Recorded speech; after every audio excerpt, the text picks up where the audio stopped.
नमस्कार, आप देख रहे हैं न्यूज इंडिया। मैं हूं आपके साथ शिवानी पांडे।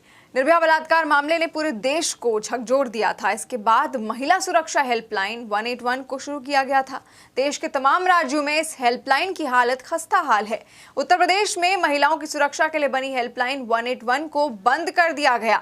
यूपी सरकार ने करोड़ों का बकाया नहीं दिया और एक झटके में हेल्पलाइन से जुड़ी सैकड़ों महिलाएं बेरोजगार हो गई।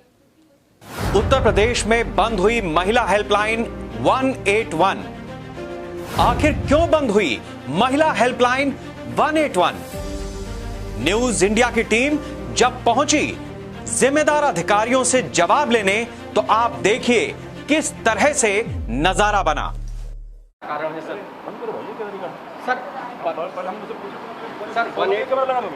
नहीं सर, बाइट बस हमें आप दे दीजिए सर, मजाक की बात नहीं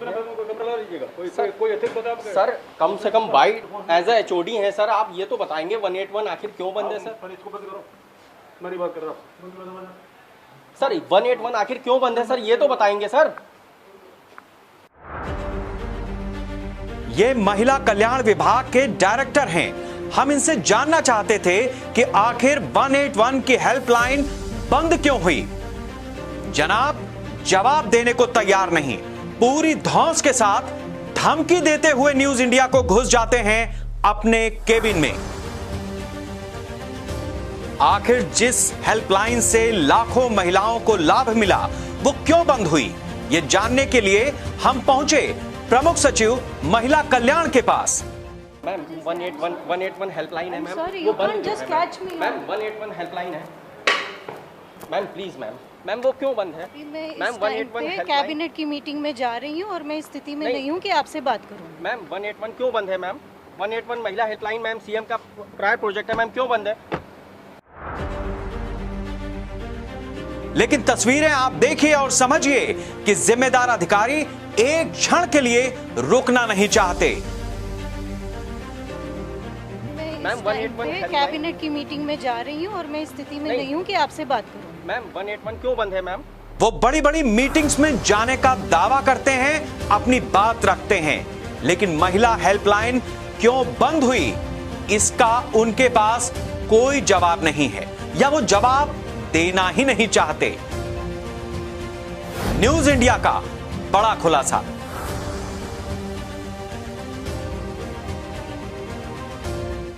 कटघरे में महिला कल्याण विभाग। महिला सुरक्षा हेल्पलाइन 181 बंद। अब तक 5.5 लाख कॉल्स, 2.5 लाख महिलाओं को किया गया रेस्क्यू, 4 लाख महिलाओं की हुई काउंसलिंग, 18 करोड़ का भुगतान बकाया। मार्च 2019 में अफसरों ने फंसाई फाइल, करीब 450 महिलाएं बेरोजगार।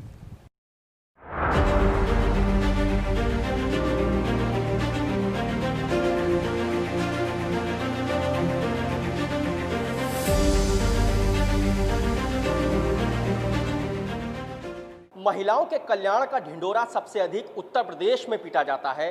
अब इसी उत्तर प्रदेश में उस महिला सुरक्षा हेल्पलाइन पर ताला लटका दिया गया है, जिससे लाखों महिलाओं का कल्याण हो रहा था।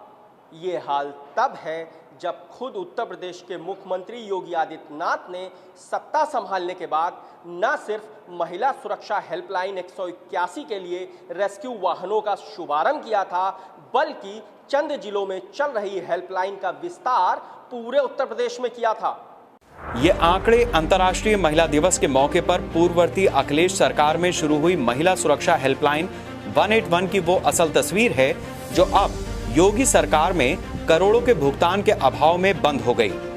यूपी के मुख्यमंत्री योगी आदित्यनाथ अंतर्राष्ट्रीय महिला दिवस को मातृशक्ति के सम्मान, अधिकार, समानता एवं सशक्तिकरण को समर्पित करते हैं।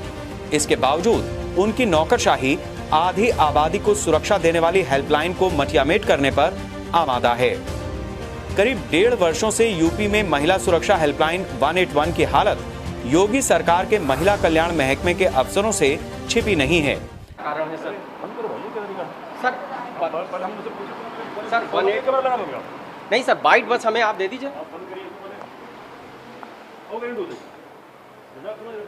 सर, मजाक की बात नहीं है सर, कम से कम बाइट एज ए HOD है सर, आप ये तो बताएंगे 181 आखिर क्यों बंद है सर? सर 181 आखिर क्यों बंद है सर, ये तो बताएंगे सर। हेल्पलाइन के कॉल सेंटर को चलाने का जिम्मा 108 और 102 एम्बुलेंस चलाने वाली GVK EMRI कंपनी के पास है।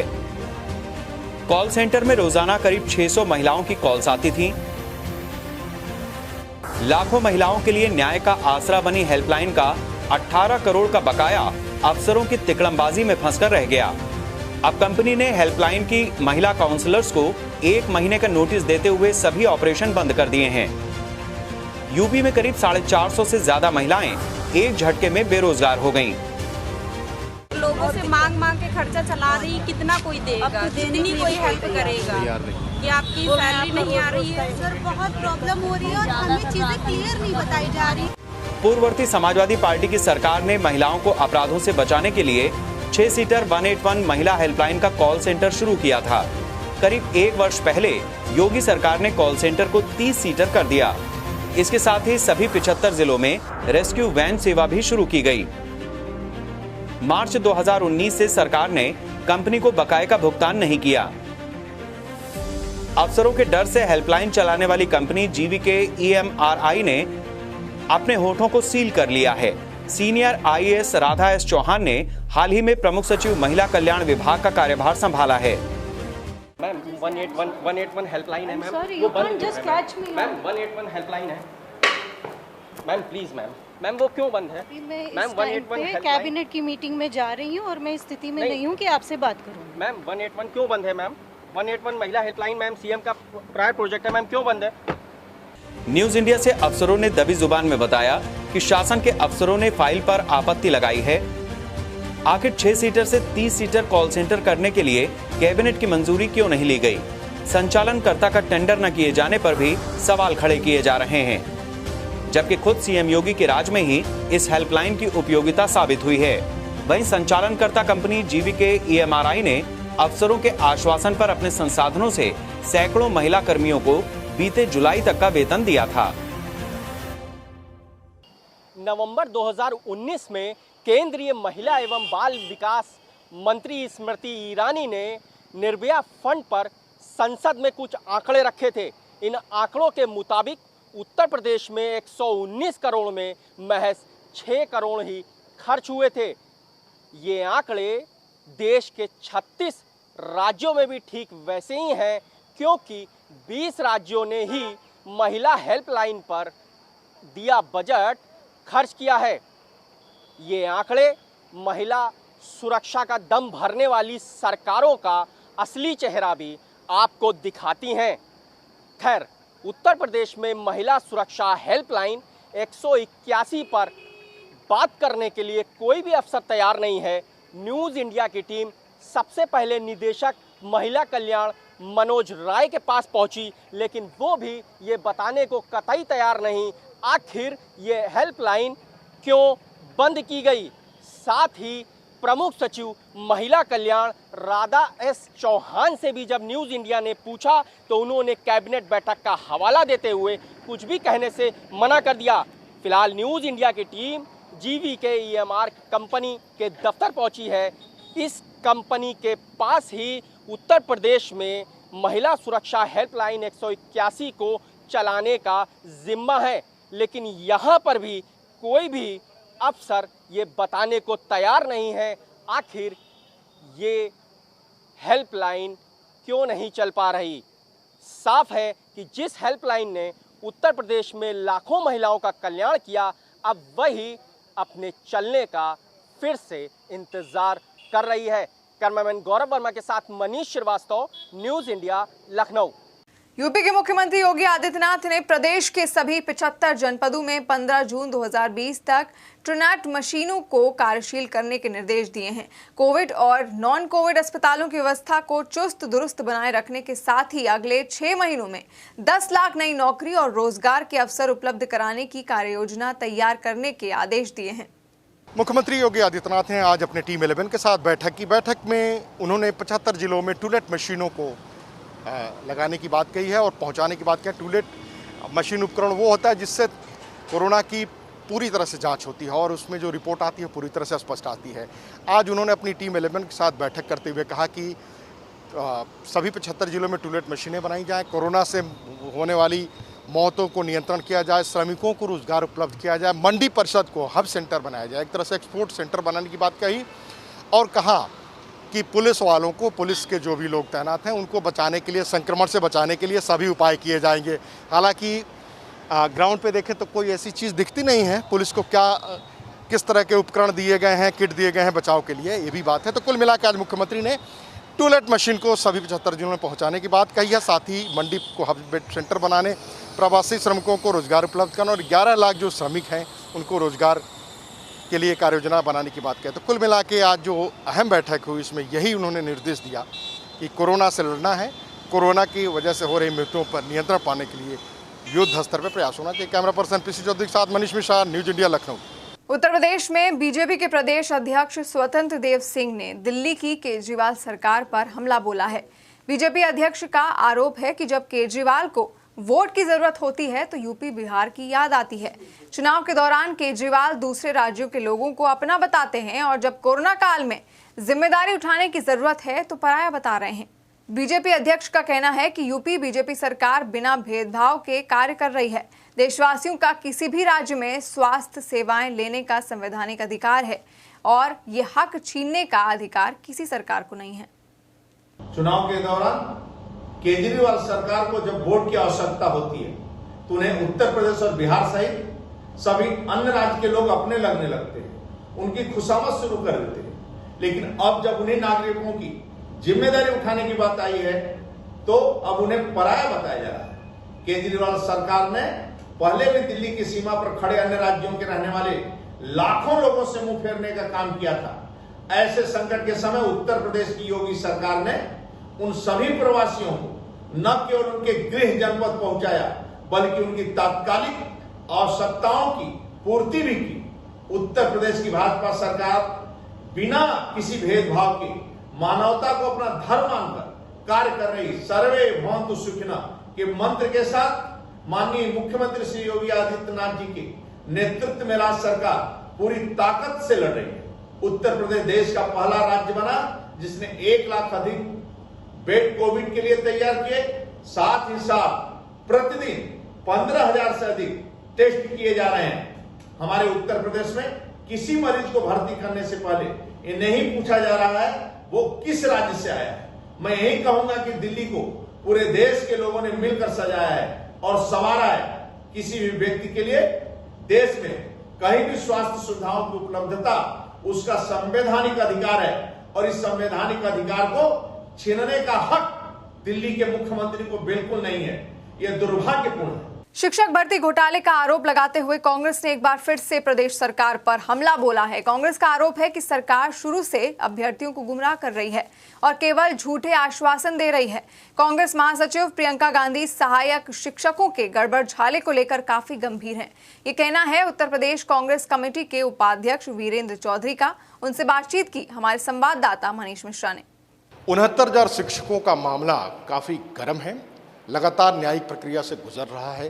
कल उत्तर प्रदेश के बेसिक शिक्षा मंत्री सतीश द्विवेदी ने प्रेस वार्ता की, तमाम तरह के अपने बयान दिए और आधार बताए कि क्यों इसमें विलंब हो रहा है। ये परीक्षा शुरू से ही विवाद में रही। कांग्रेस पार्टी की राष्ट्रीय महासचिव और उत्तर प्रदेश की जो प्रभारी प्रियंका गांधी ने भी सभी अभ्यर्थियों से बातचीत की।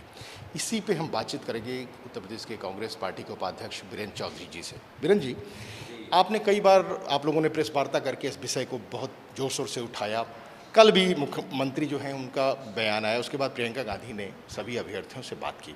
ये 69,000 की भर्ती काफ़ी शुरू से विवाद में रही है और अब तक विवाद में है और न्यायालय कभी रोक रोकता है इसको, स्टे देता है और कभी हटाता है। फिर कल सुप्रीम कोर्ट ने 37,000 लगभग टीचर के जो पद थे उसको होल्ड कर दिया है। जैसा कि आप जानते हैं कि इस भर्ती के बारे में जब से ये विज्ञापन निकला है भर्ती का, तब से लगातार ये विवाद में रही है। शुरुआती दौर में आपने देखा कि इसमें कट ऑफ पॉइंट नहीं निर्धारित हुआ, प्राप्तांक नहीं निर्धारित किया, उसके लेके लोग कोर्ट में गए।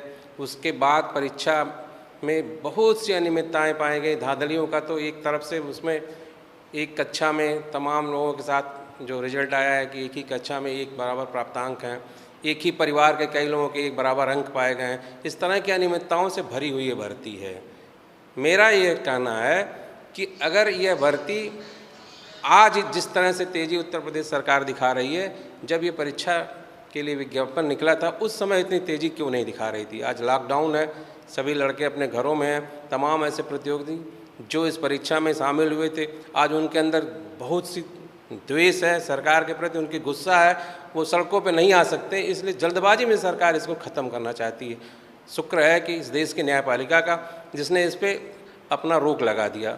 और रोक भी लगी, आप जानते हैं रोक क्यों लगी कि इनके प्रश्नों में 4 प्रश्न ऐसे हैं जिनके 2 समान उत्तर हैं। वो 2 समान उत्तरों को देखते हुए यहाँ के हाई कोर्ट ने इस पर रोक लगा दिया। कल सुप्रीम कोर्ट ने, देश की सर्वोच्च अदालत ने भी शिक्षा मित्रों के सुनते हुए 37,000 कुछ अभ्यर्थियों के लिए उसको रिजर्व करके रख दिया कि इसको रोक लगा दिया है। तो ये शुरू से ये भर्ती, ये शुरू से ये परीक्षा विवादित रही है। भ्रष्टाचार के साथ साथ इसमें आरक्षण की भी कई विसंगतियां पाई गई हैं। हम लोगों ने इस मुद्दे को उठाया। आपने देखा हमारी नेता प्रियंका जी ने तमाम उन प्रतियोगी परीक्षार्थियों से बात की, उनका दुख दर्द जाना और उनसे सीधे मुखातिब होने के बाद इस पर अपना उन्होंने जो पार्टी का निर्णय था, जो उनकी रूपरेखा थी, वो आपको सामने उन्होंने पेश किया। एक सवाल और भी है, जैसे कि टॉप 10 वाला जो पटेल हैं वो गिरफ्तार हुए प्रयागराज से और उनको कहा गया कि 22 लाख रुपए में उन्होंने तमाम पेपर्स का खुलासा, वो एक तरह से कहें लीक आउट हुआ था, प्राप्तांक में भी हेराफेरी हुई थी और उनका जुड़ाव भाजपा से भी कहा जा रहा है। दूसरी तरफ बीजेपी का कहना है कि वो प्रियंका गांधी ट्विटर पे ही रहती हैं, केवल जूम के जरिए और फेसबुक सोशल मीडिया के जरिए आती हैं, तो उनका नाम, जैसा कि केशव मौर्य ने कहा था कि ट्विटर बाड्रा हो जाना चाहिए। तो एक तरफ अगर वो प्रतियोगी परीक्षार्थियों से जो पीड़ित हैं, परेशान हैं, उनसे बात करती हैं, संवाद करती हैं, एक तरफ बीजेपी से जुड़ा व्यक्ति जो इस स्कैंडल में मास्टरमाइंड है, टॉपर है, वो गिरफ्तार होता है, तो फिर इस तरह के आरोप क्यों पलट के लगते हैं बीजेपी की तरफ से? बीजेपी के लोगों का काम आरोप लगाना है और उनके आरोप भी आप सुनिए कैसे आरोप लगाते हैं हमारे इस प्रदेश के उप मुख्यमंत्री जी केशव मौर्य जी। मुझे तो शर्म आती है उनकी बात पे। उन्होंने पूरे लॉकडाउन में क्या किया, पूरे मीडिया ने ही दिखाया कि जब ये लॉकडाउन था केशव मौर्य जी दिन भर टेलीविज़न के सामने बैठे हुए उनकी फ़ोटो जारी होती थी। आप बताइए इस लॉकडाउन में कौन से नेता बाहर आ रहे हैं, जिन्होंने भी बैठक की है, चाहे हमारी नेता आदरणीय सोनिया जी हों, प्रियंका जी हों, राहुल जी हों, सब ने ही जूम ऐप पे बात की है। भारतीय जनता पार्टी के प्रधानमंत्री जी भी अपने मंत्रियों से, अपने मुख्यमंत्रियों से उन्होंने किस पे बात किया है? इस तरह की बात करना उनकी ये मूर्खतापूर्ण बात है केशव प्रसाद मौर्य जी की। रही इस परीक्षा के बारे में जो अब आपसे बात कर रहा हूँ मैं, इसमें जो विसंगतियाँ हैं उसके लिए आपको बारी बारी से सरकार का निर्णय बदलते हुए नजर आए। इससे ये साफ जाहिर होता है कि सरकार की मंशा इसमें स्पष्ट नहीं है। वो नौजवानों के साथ धोखा कर रही है और ऐसे संचालित गिरोह हैं शिक्षा जगत में, ऐसे संचालित गिरोह हैं जो इस तरह की भर्तियों में शामिल होकर फर्जीवाड़ा कराते हैं और करोड़ों रुपया कमा के उत्तर प्रदेश से तमाम ऐसे मंत्री हैं जिनका नाम मैं नहीं लेना चाहता, जिनसे उनके जुड़े हुए तार जुड़े हुए हैं। और के.एल. पटेल जिसकी आप बात कर रहे हैं, जो टॉप 10 हैं, उनके बारे में आप जानते हैं, जो यहाँ टॉपर है उसको राष्ट्रपति का नाम तक नहीं पता है। ये है इस परीक्षा का ये हस्र है। इस परीक्षा में पूर्ण रूप से धांधली हुई है और वो के.एल. पटेल तो एक छोटा व्यक्ति है, वो तो उनका प्यादा जैसे छोटी मछली होती है। बड़ी मछलियाँ तो बड़े नाम हैं, अगर इसकी जांच कराई जाएगी तो सब बड़े नाम आपके सामने उजागर हो जाएंगे। तो पार्टी क्या चाहती है कि इसकी जांच एक सीबीआई से भी होनी चाहिए? पार्टी ये चाहती है इसकी न्यायिक जांच होनी चाहिए और इस न्यायिक जांच को वो भी नहीं कि न्यायिक जांच हो जाए, एक समय निर्धारित समय के अंदर होनी चाहिए जिससे परिचारियों का भविष्य न खराब हो। ऐसा नहीं कि एक जांच हो जाए और जांच को लटका के 3 साल लटका दिया जाए। जो प्रतियोगी जो हैं, जिन्होंने परीक्षाएं दी हैं, उनकी ज़िंदगी के साथ खिलवाड़ हो, ऐसा हम नहीं चाहते हैं, हमारा दल भी नहीं चाहता है। चाहता है कि जांच हो और वो समयबद्ध तरीके से जांच खत्म हो।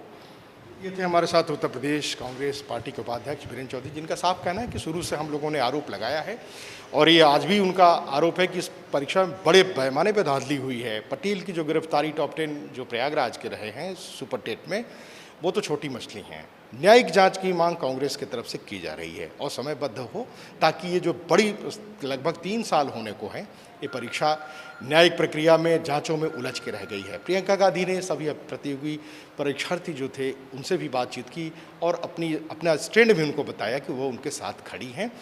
जो संभव चीज़ें होंगी वो पार्टी की तरफ से उनको दी जाएगी। कैमरा पर्सन पीसी चौधरी के साथ मनीष मिश्रा, न्यूज़ इंडिया, लखनऊ। तो फिलहाल के लिए इतना ही, लेते हैं एक छोटा सा ब्रेक, जल्द लौटेंगे।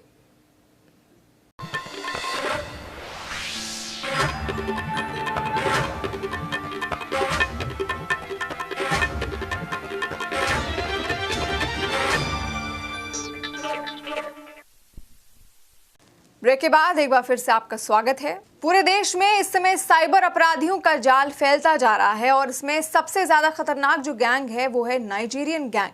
इस गैंग ने अब तक साइबर ठगी की सैकड़ों वारदातों को अंजाम दिया है। साइबर सेल के एसीपी विवेक रंजन राय ने इस संबंध में बताया कि ये गैंग लोगों को लॉटरी का लालच देकर ठगी करता है। उन्होंने कहा कि किसी भी तरह के मैसेज या ईमेल जो आपको लालच दे उसके झांसे में ना फंसे, नहीं तो आप भी साइबर शॉट के शिकार हो जाएंगे। देखिए और क्या कुछ कहा साइबर एक्सपर्ट और एसीपी विवेक रंजन राय ने। हिंदुस्तान में अगर सबसे ज़्यादा इस समय किसी तरह का फ्रॉड हो रहा है तो वो है साइबर फ्रॉड, और साइबर अपराधियों से किस तरह से सावधान रहें इसके बारे में हम बात करेंगे साइबर के एसीपी विवेक रंजन राय जी से। और इस समय जो चर्चा का विषय है वो है हिंदुस्तान में आया हुआ नाइजीरियन गैंग। ये नाइजीरियन गैंग पिछले कई सालों से साइबर फ्रॉड कर रहा है, तमाम इसके लूप होल्स हैं। इस बात को लेकर हम पूछेंगे सर सबसे पहले कि नाइजीरियन गैंग है क्या? अफ्रीका मूल के कुछ निवासीगण जो मूलतः नाइजीरिया के रहने वाले हैं, ये इंडिया स्टूडेंट वीज़ा पे, मेडिकल वीज़ा पे, बिजनेस वीज़ा पे, टूरिस्ट वीज़ा पे इंडिया आते हैं और फिर वीज़ा जंप कर जाते हैं। इसमें कई मामले ऐसे प्रकाश में आए हैं जिसमें वो वीज़ा जंप कर गए हैं और छुप के इंडिया में रहते हैं और अपराध करते हैं। ज़्यादातर जो अब तक हम लोगों ने अरेस्टिंग की है विगत कई वर्षों में, या तो ड्रग पेडलिंग करते हैं, मेल स्पूफिंग से क्राइम करते हैं, फेसबुक में फ्रेंड बनकर क्राइम करते हैं, और सबसे जो प्रचलित अभी इनका जो मॉडस ऑपरेंडी है मेल स्पूफिंग का, मेल स्पूफ करके मिलता जुलता मेल बनाते हैं और अकाउंट सेक्शन में भेजकर उससे पैसा ट्रांसफ़र करते हैं। इस तरह कई मामले बड़े बड़े शहरों में जितनी मल्टीनेशनल कंपनीज हैं जो इंपोर्ट और एक्सपोर्ट का काम करती हैं उनके साथ ये फ्रॉड आम हो गया है।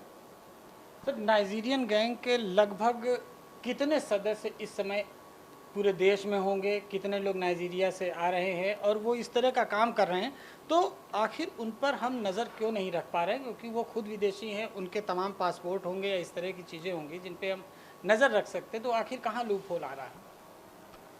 अब चूँकि ये तो मिनिस्ट्री ऑफ एक्सटर्नल अफेयर्स के अंडर में आता है, जितने भी वीज़ा धारक इंडिया आते हैं उसकी डिटेल्स FRRO में होती है। तो इस संबंध में बेहतर FRRO के द्वारा ही बताया जा सकता है कितने लोग नाइजीरियंस, कितने अफ्रीका मूल के लोग आए हैं और वीज़ा जंप करके छुपकर बचकर इलीगल तौर पे इंडिया में रह रहे हैं। सर साइबर को लेके कितने गैंग आप लोगों की नज़र में है जिनके ऊपर आप लोग काम कर रहे हैं इस समय, और वो कहाँ के गैंग हैं ज़्यादातर? साइबर में तो देखिए अलग अलग गैंग हैं, करीब करीब छोटे मोटे कई शहरों में छोटा मोटा कस्टमर कॉल सेंटर चला के गैंग ऑपरेट हो रहा है। मुख्य रूप से कहें तो जामताड़ा बहुत बड़ा हब है, NCR में भी नोएडा, गुड़गांव, गाज़ियाबाद, सोनीपत, पानीपत, ये भी एक बहुत बड़ा हब है जहां कॉल सेंटर बना के इस टाइप का ऑर्गेनाइज क्राइम किए जा रहे हैं। विगत 10 सालों में हम लोगों ने कई कस्टमर्स, कई कॉल सेंटर बस्ट भी किए हैं, लेकिन ये अपराध जेल से रिहा होने के बाद पुनः इसी अपराध में लिप्त हो जाते हैं। सर जी क्या झांसा क्या देते हैं, जैसे अभी एक आईपीएस अधिकारी वो अमिताभ ठाकुर जी ने भी शिकायत करी, तो ये किस तरह से झांसा देते हैं और उस झांसों से लोग कैसे बचे? बेसिकली ये लोग बैंक मैनेजर बनकर केवाईसी अपडेट करने के नाम पर, एटीएम ब्लॉक करने के नाम पे लोगों को कन्विंस कर लेते हैं कि वो बैंक से ही बोल रहे हैं। लोग झांसे में उनके आ जाते हैं और अपना कॉन्फिडेंशियल डेटा जैसे date of birth, OTP, one time password, ये सब सारी चीज़ें ये लोग शेयर कर देते हैं, जिसका वो लोग मिसयूज़ करके पैसा ट्रांसफ़र कर ले रहे हैं। तो अभी पता चल जैसे प्रॉपर्टी का भी लालच देते हैं कि आप इतनी प्रॉपर्टी जीत रहे हैं या इस तरह का लॉटरी। हाँ, ऐसे बहुत मैसेजेस आते हैं कि आप यू हैव वॉन $10,000 मिलियन, आपकी लॉटरी लग गई है। ऐसे कई प्रकरण आते हैं SMS भेजकर झांसे में लोगों को देते हैं कि आपकी लॉटरी लग गई है, आप इसमें प्रोसेसिंग फीस के नाम पे फ़िलहाल 25,000 रुपये जमा कर दें, फिर आपको आपकी लॉटरी आपके घर पे भेज दी जाएगी। तो इससे किस तरह से मतलब आम जनता बचे, क्योंकि ये तो सबसे ज़्यादा है, सड़क से ज़्यादा लूट के से ज़्यादा मामले इस समय साइबर के पास आ रहे हैं। इसका एकमात्र उपाय अवेयरनेस है।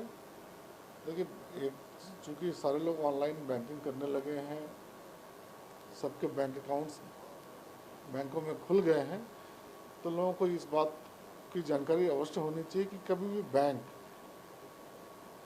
का कोई अधिकारी अपने कस्टमर को कोई भी फ़ोन नहीं करता और उससे कोई भी उसके डेटा संबंधी जानकारी नहीं प्राप्त करता। अगर कोई डाटा और आपके ATM कार्ड के विषय में पूछ रहा है तो ये समझिए प्रथम दृष्टया कि वो फ्रॉडस्टर है जो आपको अपने जाल में फंसा रहा है। कभी भी आप एक अवेयरनेस प्रोग्राम हम चलाते हैं, आए दिन हम अपने ट्विटर और फेसबुक हैंडल से अवेयरनेस के लिए टिप्स भेजते रहते हैं कि जिससे लोग आम आदमी जागरूक हो जाए, ठगी का प्रकरण कम से कम हो। कोई भी अननोन कॉल्स अगर आता है, कोई लिंक भेजते हैं आपको, कोई OTP पूछता है, कोई अन्य चीज़ें पूछी जाती हैं, तो आप कतई उस पर शेयर नहीं करें।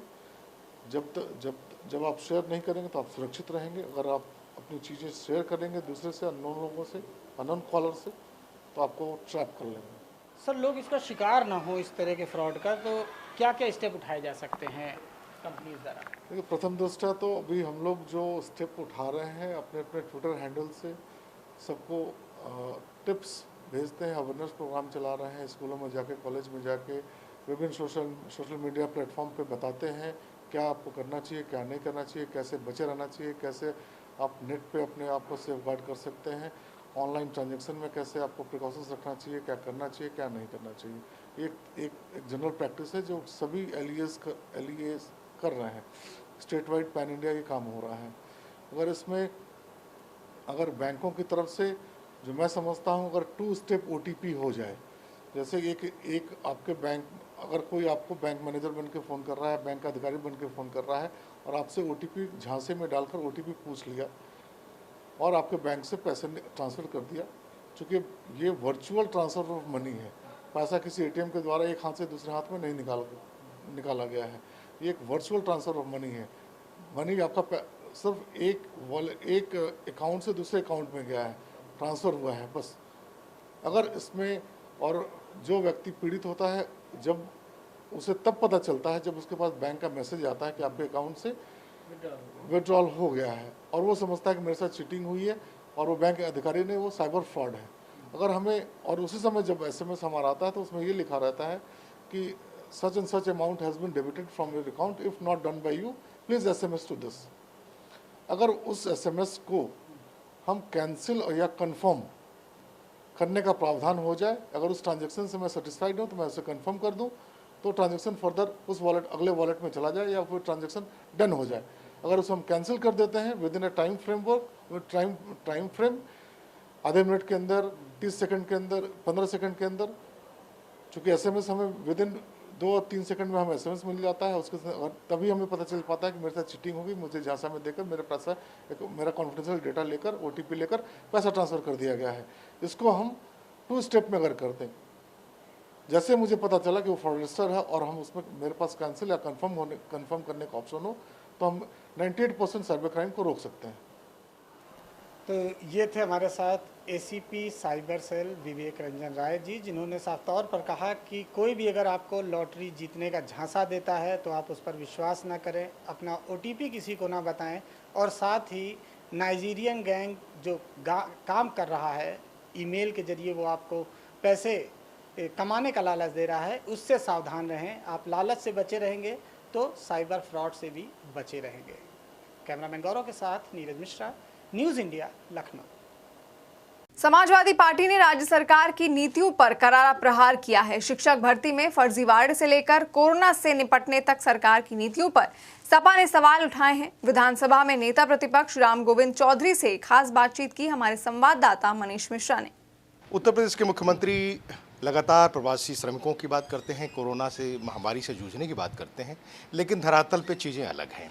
आज अखिलेश यादव, जो कि उत्तर प्रदेश के पूर्व मुख्यमंत्री हैं, समाजवादी पार्टी के राष्ट्रीय अध्यक्ष हैं, उन्होंने साफ कहा कि केंद्र की सरकार हो या प्रदेश की, बेरोजगारी से पूरी तरह से ध्यान हटाने के लिए इस समय और कोरोना संकट से जो लोग जूझ रहे हैं उधर से ध्यान ना जाए।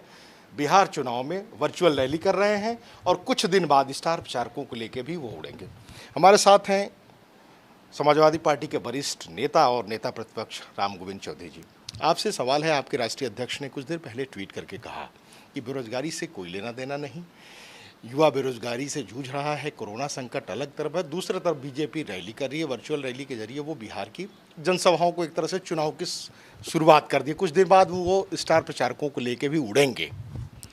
हमारे राष्ट्रीय अध्यक्ष जी ने सही ट्वीट किया है, और आपको याद होगा हमेशा ऐसे मामलों में ट्वीट करके सरकार को सजा करने का वो काम करते रहे, लेकिन सरकार उनके ट्वीट को अपने सहायता के लिए नहीं मान करके उसको विरोधी रूप में लेती है। सरकार बिल्कुल बेरोजगारों के खिलाफ है, किसानों के खिलाफ है, गरीबों के खिलाफ है। सरकार केवल पूंजीपतियों के पक्ष में है, बड़े व्यापारियों के पक्ष में है। 68,000 करोड़ रुपया से भी अधिक राइट ऑफ कर देगा बड़े बड़े पूंजीपतियों का, लेकिन एक नौजवान जो BA पास है, MA पास है, उसको नौकरी नहीं मिली।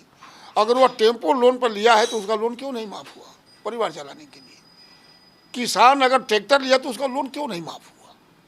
बेरोजगार लड़का कोई उद्योग लगाने के लिए कोई पैसा लिया है बैंक से, उसका बैंक का पैसा क्यों नहीं माफ़ हुआ?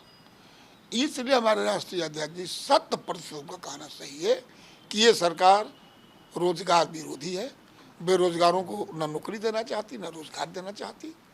किसानों को उपज का दूना मूल्य देने के लिए हमेशा कहती है। किसान आज बर्बाद हो रहा है। गेहूं आज तक खरीद नहीं हुए, आज सरकार कह रही है कि हमने इतना लाख टन हमने गेहूं खरीद लिया। झूठ बोलने की कोई सीमा होनी चाहिए। ये कह रहे कि इतना प्रवासी मजदूरों को हमने काम दे दिया, किस गांव में दे दिया भैया? कहीं कुछ हुआ ही नहीं। जो ये मनरेगा की बात कर रहे हैं तो हर गांव में श्रमिक जो हमारे मजदूर भाई हैं जो वो लौटे हैं, इनके पहले से ही हर गांव में लाइन में लगे हुए हैं लोग। मनरेगा काम कर उनको नहीं भी मिल रहा है तो इनको कैसे मिल जाएगा? दूसरा, इनके पास धंधा कौन है?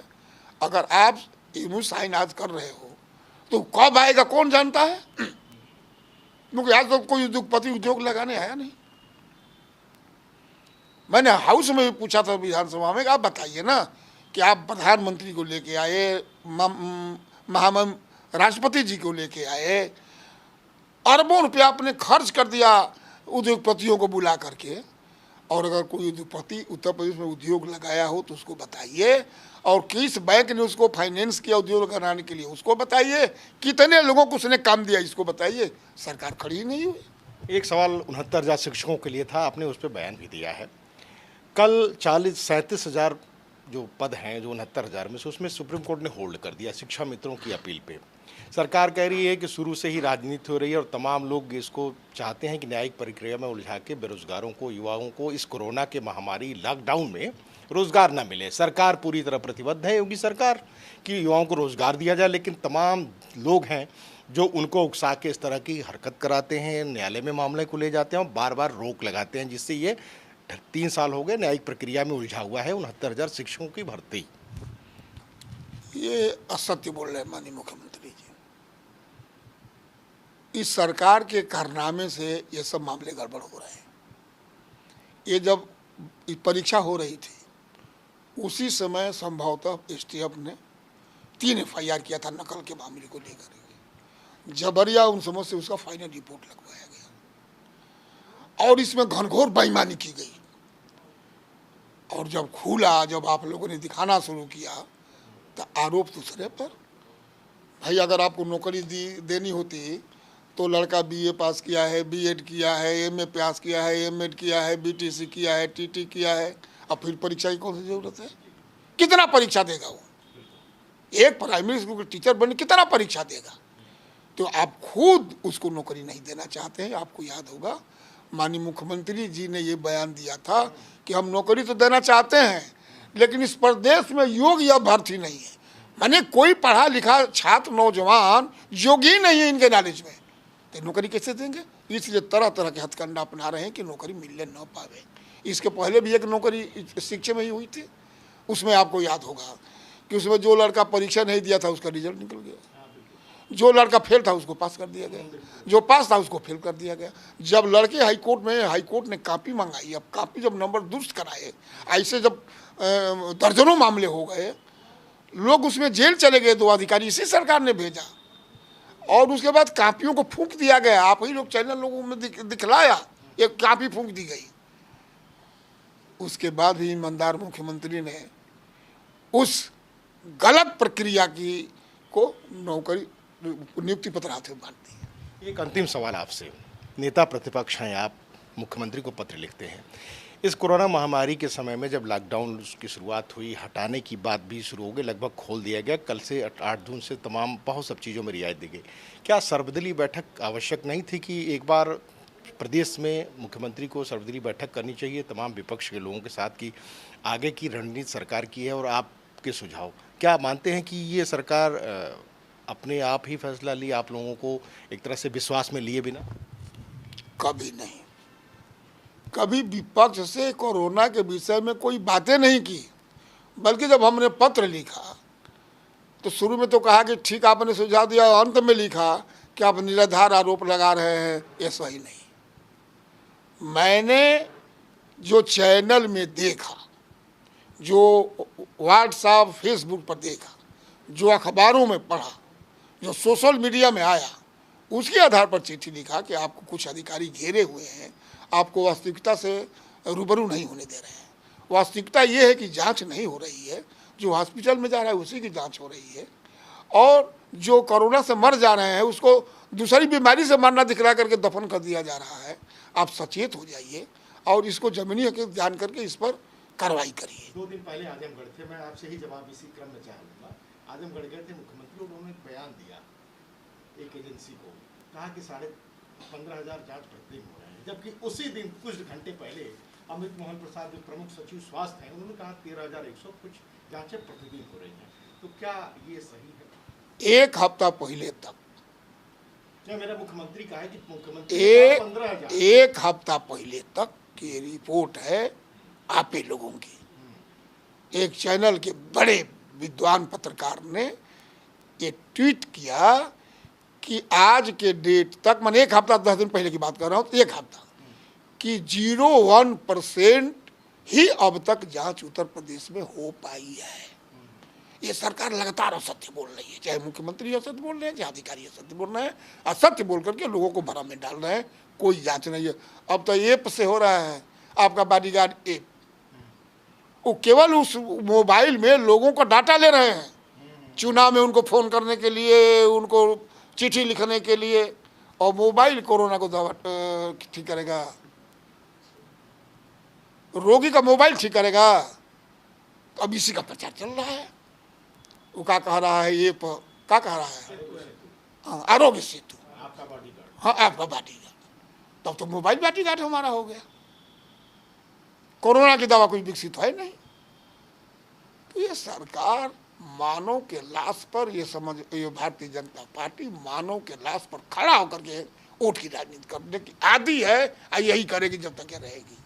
ये थे हमारे साथ नेता प्रतिपक्ष राम गोविंद चौधरी, जिनका साफ आरोप है कि जो केंद्र और उत्तर प्रदेश में बीजेपी की सरकार है, दोहरे चरित्र का प्रदर्शन करती है, कहती कुछ और है, होता कुछ और है।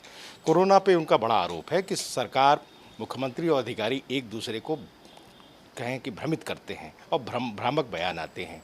साथ ही एक बड़ा आरोप आज लगाया इन्होंने कि बीजेपी मानव के यानी मनुष्य के लाश पे चढ़ के वोट की राजनीति कर रही है। आरोग्य सेतु ऐप को केवल डाटा के लिए रखा गया है, न कि कोरोना के इलाज के लिए। कैमरा पर्सन पीसी चौधरी के साथ मनीष मिश्रा, न्यूज इंडिया, लखनऊ। तो फिलहाल के लिए इतना ही, लेते हैं एक छोटा सा ब्रेक, जल्द लौटेंगे।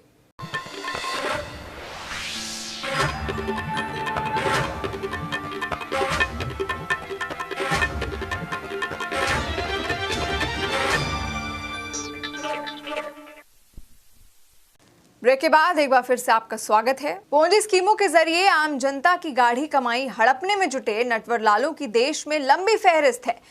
इसी कड़ी में तृणमूल कांग्रेस के पूर्व राज्यसभा सांसद केडी सिंह का नाम भी जुड़ गया है, जिन्होंने अपनी फर्जी कंपनियों के जरिए 25,000 करोड़ से अधिक की ठगी की है। फिलहाल यूपी सरकार ने पूरे फर्जीवाड़े की जांच सिफारिश से कराने का निर्णय लिया है।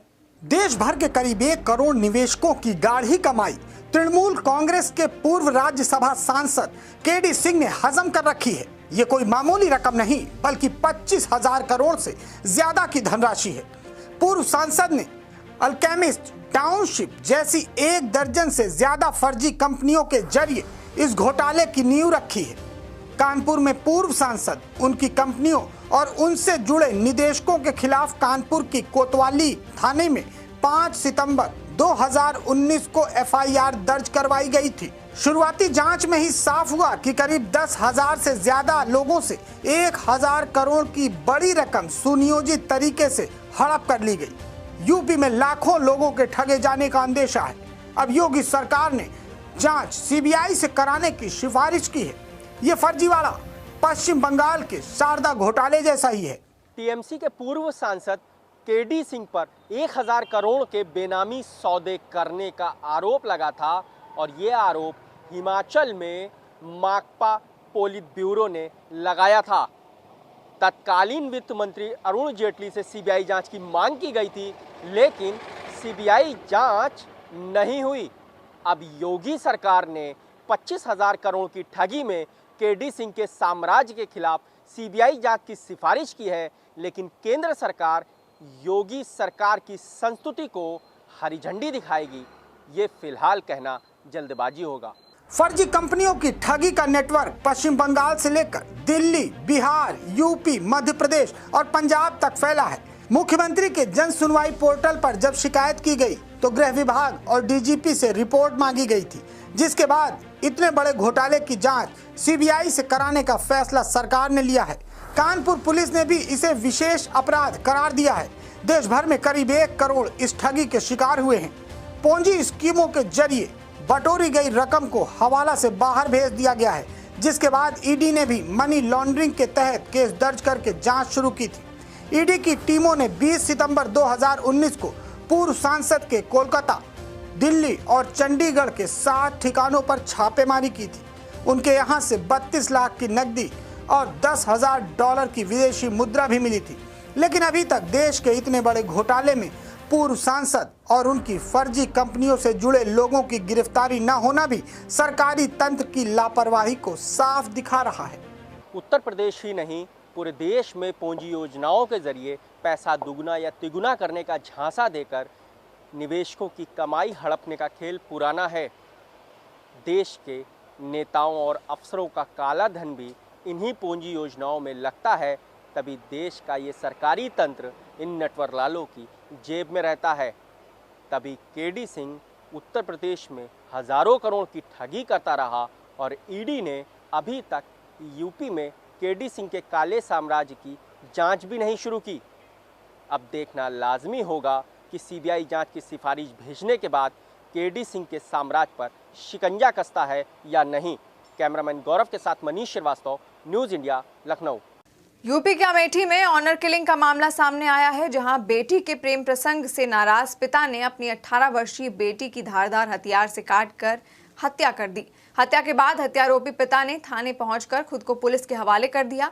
मामला मोहनगंज कोतवाली क्षेत्र के पूरे बसावन गांव का है। बेटी को आपत्तिजनक हालत में देख पिता ने घर के बाहर चारपाई पर धारदार हथियार से काटकर अपनी बेटी की हत्या कर दी। घटना की सूचना मिलने के बाद पुलिस ने शव को कब्जे में लेकर पोस्टमार्टम के लिए भेज दिया है और आगे की कार्रवाई की जा रही है।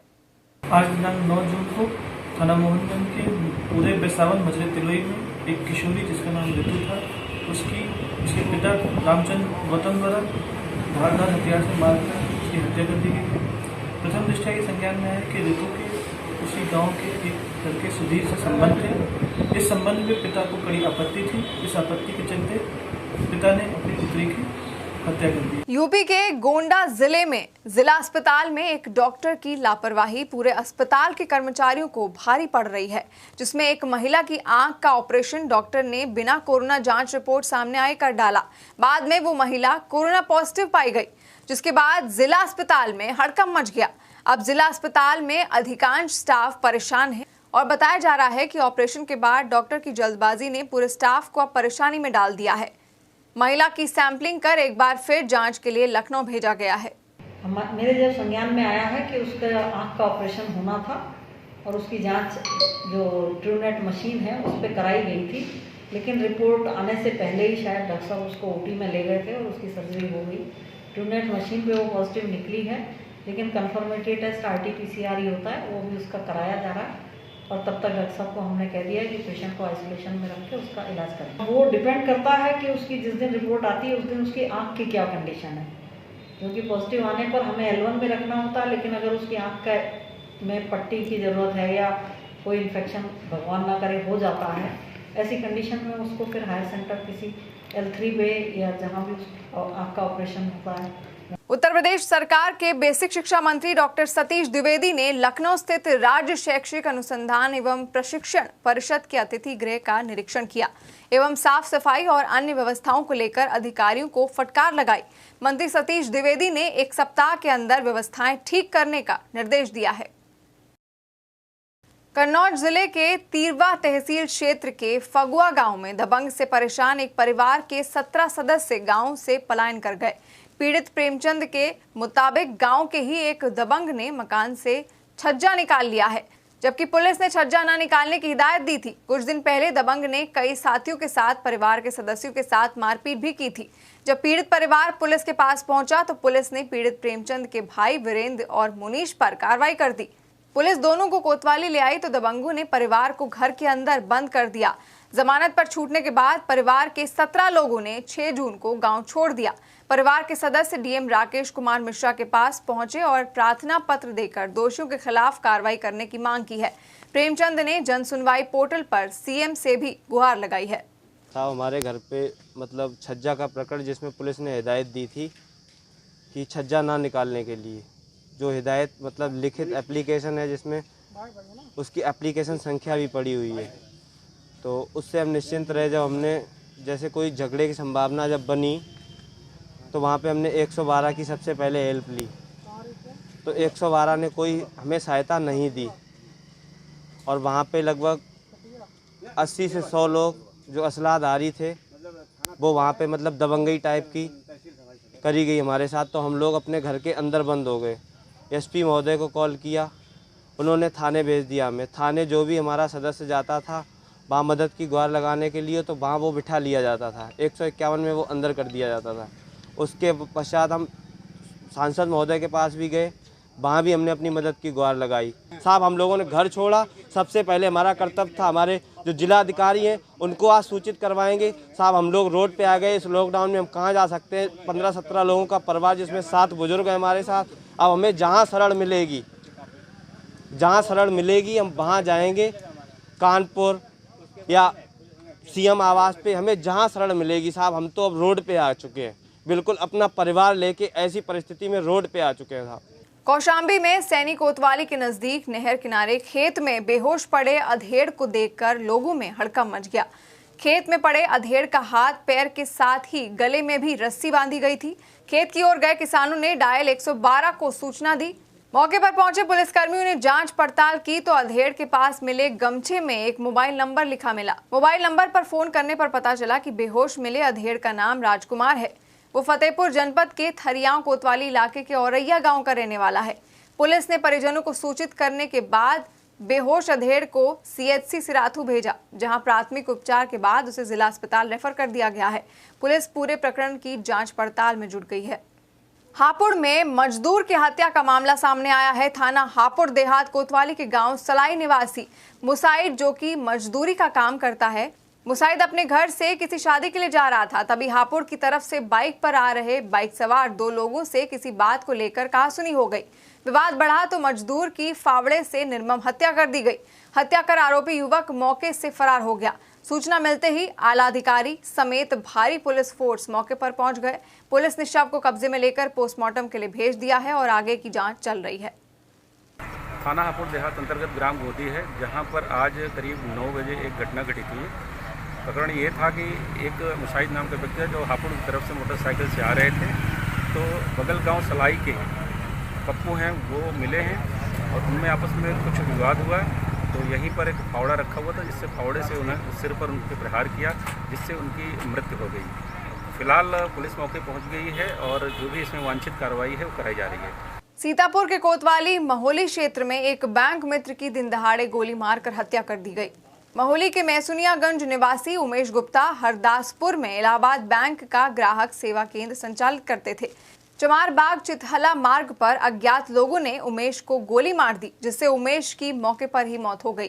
दिन दहाड़े हत्या से इलाके में सनसनी फैल गई और परिवार में कोहराम मच गया। सूचना पाते ही पुलिस मौके पर पहुंचकर शव को कब्जे में लेकर पोस्टमार्टम के लिए भेज दिया है। पुलिस का दावा है कि हत्यारे जल्द सलाखों के पीछे होंगे। घटना का कारण स्पष्ट नहीं हो सका है। और ये घटनास्थल पे उनके गाड़ी खड़ी है, पीछे डिक्की खुला हुआ है और इनके सर पे गोली लगी हुई है और कट्टा भी उसके गाड़ी के बगल में मिला हुआ है। अब पुलिस मौके पे आई है और सारे पंचायतनामा और एफएसएल टीम सारे साक्ष्य नोट कर रही है। इसके बाद आगे पोस्टमार्टम होगा और परिवार से बात करके तहरीर के आधार पर कार्रवाई किया जाएगा। आज अयोध्या में श्री राम जन्मभूमि परिसर में कुबेर टीले पर महादेव की आराधना संपन्न हुई। 28 वर्षों बाद कुबेर टीले पर स्थित शिवलिंग का रुद्राभिषेक वैदिक मंत्रोच्चार के साथ विधिवत किया गया।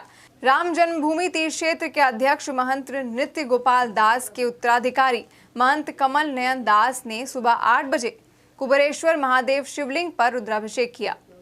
राम मंदिर निर्माण में कोरोना संक्रमण जैसी बाधाओं को दूर करने के लिए रुद्राभिषेक किया गया। महंत कमल दास का कहना है कि संत समाज मंदिर निर्माण की प्रक्रिया के इंतजार में बैठा हुआ है। संतों की इच्छा है कि वर्ष 2022 में राम जन्मभूमि में भव्य राम मंदिर पर राम जन्मोत्सव रामनवमी मनाई जाए। तो फिलहाल के लिए इतना ही। देश और दुनिया की ऐसी तमाम खबरों के लिए आप देखते रहिए न्यूज़ इंडिया। नमस्कार।